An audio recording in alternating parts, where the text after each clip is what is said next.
Cuán firme cimiento se ha dado a la fe de Dios en su eterna palabra de amor. Con el propósito de compartir con usted las inmutables verdades de la palabra de Dios, presentamos A través de la Biblia, un estudio detallado y sistemático de toda la Biblia que le ayudará a conocer lo que Dios ha revelado para nuestro provecho espiritual. Estos estudios bíblicos fueron diseñados y elaborados por el Dr. J. Vernon McGee, versado maestro de la Biblia, quien dedicó la mayor parte de su vida a la enseñanza clara y sencilla de la palabra de Dios. Acompáñenos, pues, mientras avanzamos en nuestro recorrido a través de la Biblia. Cuán firme cimiento la palabra de Dios. Es un gozo estar nuevamente con usted, amigo oyente, para traerle otro estudio de la serie A través de la Biblia. Estamos ya al final del capítulo 12 de este primer libro de Reyes. Y en nuestro programa anterior dijimos que Jeroboam había puesto un becerro de oro en Betel y el otro en Dan. Y los había puesto en esos lugares para que el pueblo no tuviese que subir a Jerusalén a adorar en el templo. Y esto, dijimos, marca la división del reino, es decir, la formación del reino del norte y del reino del sur. Continuaremos hoy leyendo los versículos finales de este capítulo 12, o sea, los versículos 31 al 33. Hizo también casas sobre los lugares altos, e hizo sacerdotes de entre el pueblo que no eran de los hijos de Leví. Entonces instituyó Jeroboam fiesta solemne en el mes octavo, a los 15 días del mes, conforme a la fiesta solemne que se celebraba en Judá, y sacrificó sobre un altar.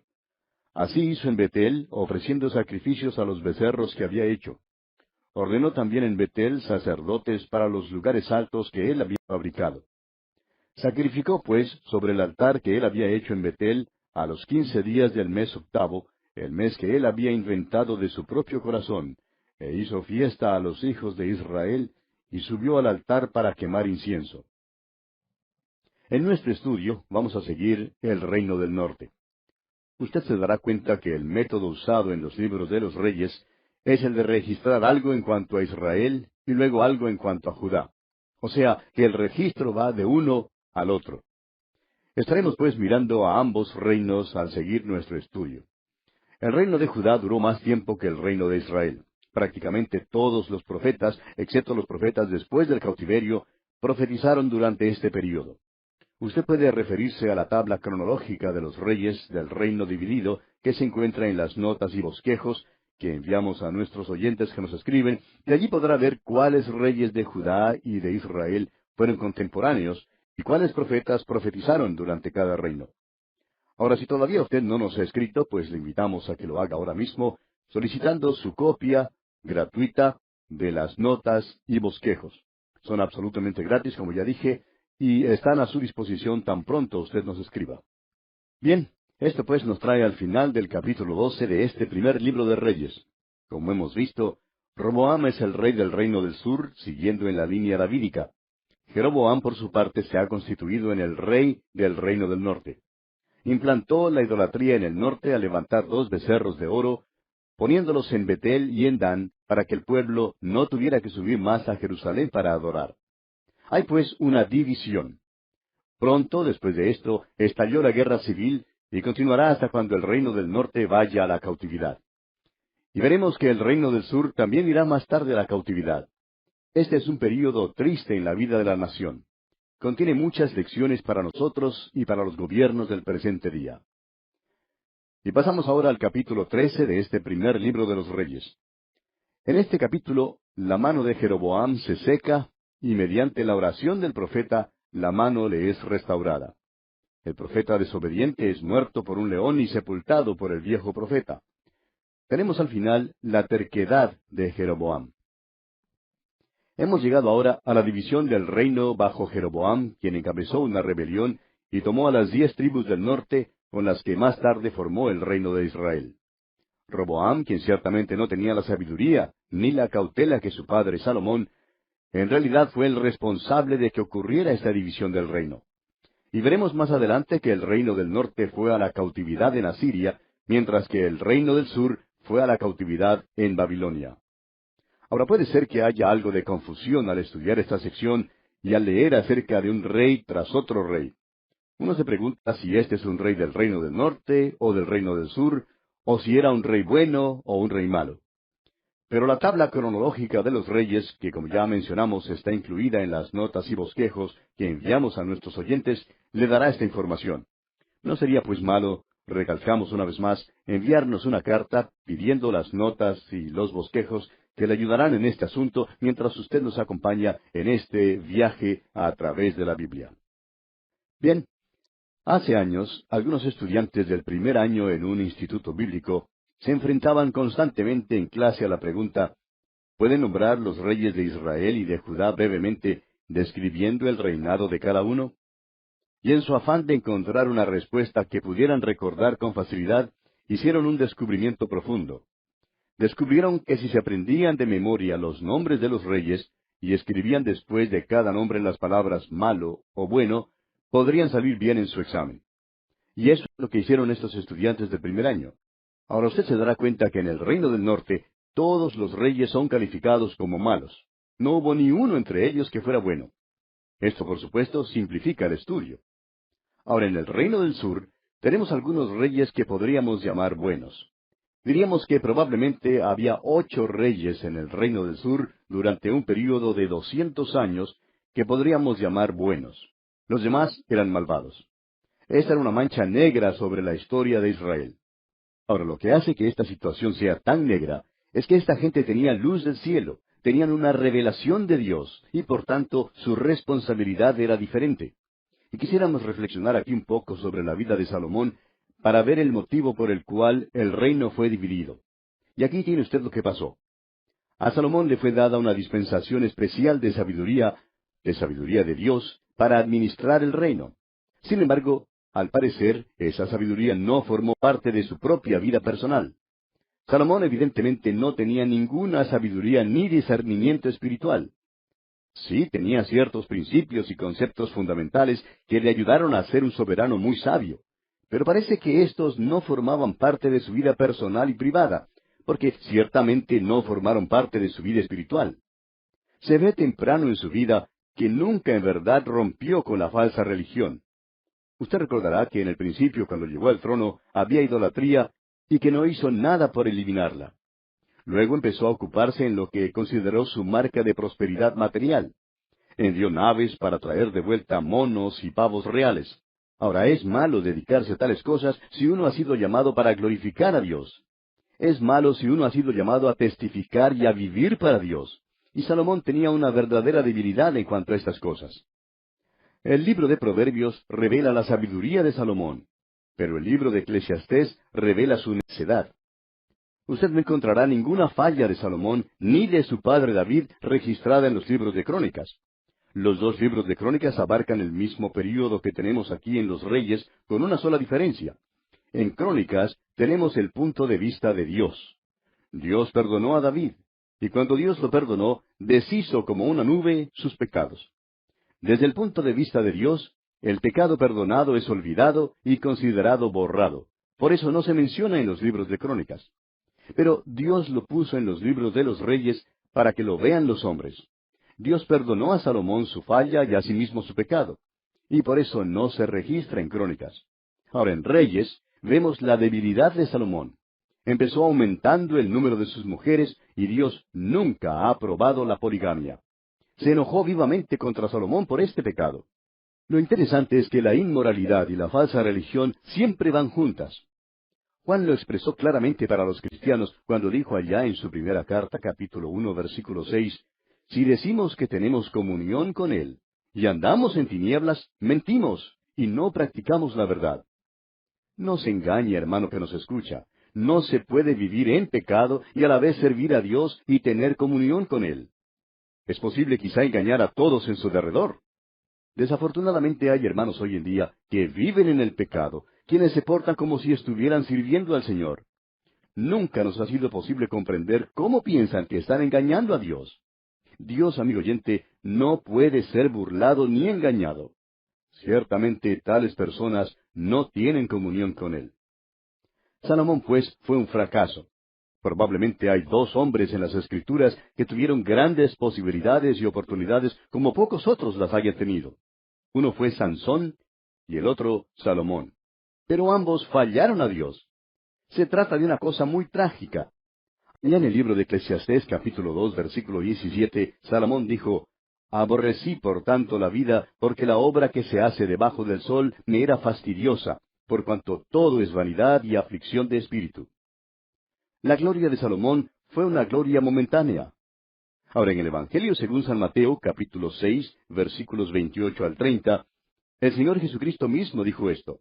Escuche usted. «Y por el vestido, ¿por qué os afanáis? Considerad los lirios del campo, cómo crecen, no trabajan ni hilan, pero os digo que ni aun Salomón, con toda su gloria, se vistió así como uno de ellos. Y si la hierba del campo que hoy es, y mañana se echa en el horno, Dios la viste así, ¿no hará mucho más a vosotros, hombres de poca fe?»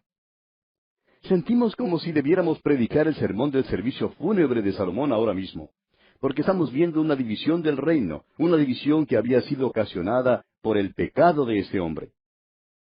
Vamos a considerar ahora la profecía contra el falso altar de Jeroboam y el juicio contra Jeroboam. Y vamos a pasar algo rápido por esta sección. Es un pasaje histórico y a veces es algo complicado. Estaremos siguiendo el curso de los dos reinos. Veremos a uno inmediatamente después del otro y los veremos juntos también. Tenemos aquí que a Jeroboam, quien llegó al trono en el reino del norte, le fue dada la oportunidad de verdaderamente servir a Dios. La dificultad era que tenía miedo que las tribus norteñas fueran a Jerusalén para adorar. Si lo hacían, pensaba él, podría resultar en la unificación del reino, y él quería mantener separadas a estas 10 tribus de las otras. De modo que Jeroboam mandó a fundir 2 becerros para la adoración, a fin de que no subieran más a Jerusalén para adorar.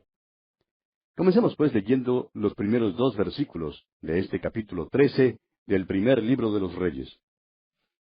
He aquí que un varón de Dios, por palabra de Jehová, vino de Judá a Betel, y estando Jeroboam junto al altar para quemar incienso, aquél clamó contra el altar por palabra de Jehová y dijo, «Altar, altar, así ha dicho Jehová, he aquí que a la casa de David nacerá un hijo llamado Josías, el cual sacrificará sobre ti a los sacerdotes de los lugares altos, que queman sobre ti incienso, y sobre ti quemarán huesos de hombres». Permítanos, amigo oyente, pausar un momento aquí. Es interesante notar cuándo reinó Josías. Reinó unos 300 años después, pero el profeta de Dios lo señala ahora, llamándolo por su nombre, mucho antes que naciera. Josías fue un buen rey y reinó durante 40 años. Joel fue el profeta durante su reinado. Josías fue el impulsor de uno de los 5 grandes reavivamientos que tuvieron lugar durante este período de los reyes.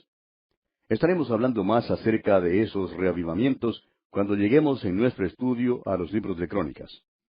Estos reavivamientos no se mencionan aquí en los libros de los Reyes, sino solamente en Crónicas, los libros que presentan el punto de vista de Dios. Y el reavivamiento siempre es desde el punto de vista de Dios. Pues bien, este profeta de Dios profetizó contra un altar. Dijo que Dios iba a levantar a un varón que destruiría estos altares, y Josías sería ese varón que cumpliría esta profecía. Continuemos ahora leyendo los versículos 3 y 4 de este capítulo 13 del primer libro de los Reyes. Y aquel mismo día dio una señal diciendo, «Esta es la señal de que Jehová ha hablado. He aquí que el altar se quebrará, y la ceniza que sobre él está se derramará». Cuando el rey Jeroboam oyó la palabra del varón de Dios, que había clamado contra el altar de Betel, extendiendo su mano desde el altar, dijo, «Prendedle». Mas la mano que había extendido contra él se le secó, y no la pudo enderezar. Jeroboam estaba junto al altar cuando el varón de Dios profetizó. Estaba haciendo un sacrificio al becerro de oro. Ahora, cuando el varón de Dios terminó de hablar, Jeroboam extendió su mano contra él. En otras palabras, el rey estaba diciendo, «Préndanle. Tiene que ser muerto». Cuando el rey señaló con el dedo al varón de Dios, su mano se le secó y no le fue posible recogerla otra vez. Su brazo quedó paralizado. Prosigamos ahora con los versículos 5 hasta el 10 de este capítulo 13 del primer libro de los Reyes. Y el altar se rompió y se derramó la ceniza del altar, conforme a la señal que el varón de Dios había dado por palabra de Jehová. Entonces respondiendo el rey dijo al varón de Dios, Te pido que ruegues ante la presencia de Jehová tu Dios, y ores por mí, para que mi mano me sea restaurada. Y el varón de Dios oró a Jehová, y la mano del rey se le restauró, y quedó como era antes. Y el rey dijo al varón de Dios, Ven conmigo a casa, y comerás, y yo te daré un presente. Pero el varón de Dios dijo al rey, Aunque me dieras la mitad de tu casa, no iría contigo, ni comería pan, ni bebería agua en este lugar. Porque así me está ordenado por palabra de Jehová, diciendo, No comas pan, ni bebas agua, ni regreses por el camino que fueres. Regresó pues por otro camino, y no volvió por el camino por donde había venido a Betel. El rey imploró al varón de Dios que rogara por él para que su mano fuera restaurada. Ahora la mano le fue restaurada, y estando agradecido ofreció llevar consigo a casa al varón de Dios para darle una recompensa. El rey cambió de actitud. Pero vemos que el varón de Dios no se comprometerá con la maldad e idolatría, y esto es muy admirable. Y debemos decir aquí que hay muchísima palabrería ambigua y mucho subterfugio en algunos círculos cristianos. Hemos visto que hay muchos que están dispuestos a comprometer su testimonio hoy en día en algunos círculos cristianos. Ahora, no queremos decir que debamos ponernos mal encarados y avinagrados, ni que debamos dejar de hablar con ciertos individuos o de tener comunión con ellos. Eso no viene al caso. Lo que necesitamos, amigo oyente, es una declaración bien definida en cuanto al resistir la maldad. Estos son días malos en los que estamos viviendo. Eran días malos durante los tiempos de Jeroboam, y el profeta no estaba dispuesto a quedarse y almorzar con el rey. De modo que el varón de Dios volvió y continuó su camino, e hizo bien en hacer eso. Pero vemos que este profeta era también muy humano, como lo revela el relato de su trágico fin, que encontramos aquí en los versículos 11 al 32 de este capítulo 13 del primer libro de los Reyes. Moraba entonces en Betel un viejo profeta, al cual vino su hijo y le contó todo lo que el varón de Dios había hecho aquel día en Betel. Le contaron también a su padre las palabras que había hablado al rey. Y su padre les dijo, ¿Por qué camino se fue? Y sus hijos le mostraron el camino por donde había regresado el varón de Dios que había venido a Judá. Y él dijo a sus hijos, Ensilladme el asno. Y ellos le ensillaron el asno, y él lo montó. Y yendo tras el varón de Dios, le halló sentado debajo de una encina y le dijo, ¿Eres tú el varón de Dios que vino de Judá? Él dijo, Yo soy. Entonces le dijo, Ven conmigo a casa y come pan. Mas él respondió, No podré volver contigo, ni iré contigo, ni tampoco comeré pan ni beberé agua contigo en este lugar. Porque por palabra de Dios me ha sido dicho, No comas pan ni bebas agua allí, ni regreses por el camino por donde fueres. Y el otro le dijo, mintiéndole, Yo también soy profeta como tú, y un ángel me ha hablado por palabra de Jehová, diciendo, Tráele contigo a tu casa, para que coma pan y beba agua. Entonces volvió con él, y comió pan en su casa, y bebió agua. Y aconteció que estando ellos en la mesa, vino palabra de Jehová al profeta que le había hecho volver.